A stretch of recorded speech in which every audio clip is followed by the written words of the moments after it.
An essential portrait retouching skill to have in your bag of tricks is the ability to remove graphics or logos from your portraits, because often these can distract away from the subject. And this is true whether we're photographing a kid on the left, a model in the middle, or a professional surfer on the far right. So let's look at a few techniques that we can use in order to remove logos or graphics. Starting off with the image over here on the left, I'll press F to go to full screen mode and zoom in a touch. This is a portrait that I captured of one of my daughter's best friends while we were camping, and you can see there's a logo on her jacket.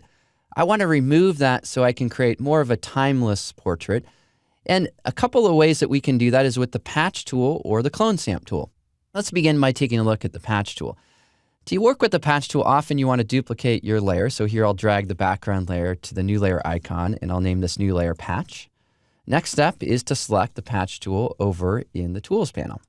Now, once you've selected this tool, you do have two options here. You can use the patch tool as normal or content aware.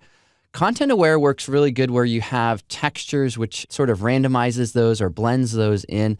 Normal will actually work a little bit better in this situation because we have a really distinct or defined pattern of the fabric of the jacket. So here I'll use normal.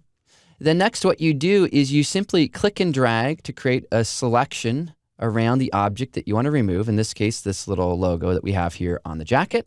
Let me zoom in on that a little bit so you can see that a touch better. We also have a diffusion value setting.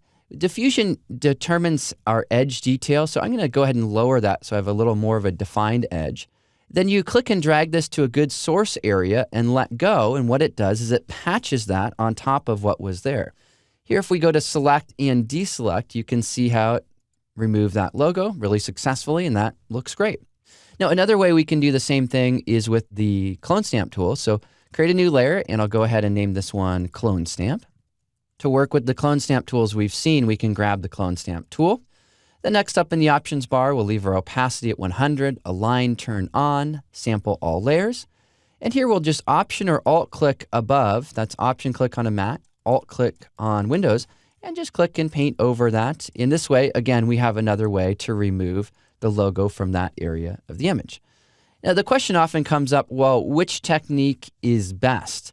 Well, it really depends upon the image and the subject and the lighting and all of those things. So really what you want to know is a couple of different techniques and then try them. If the results aren't very good, well, then move to another technique and see if it can look even better.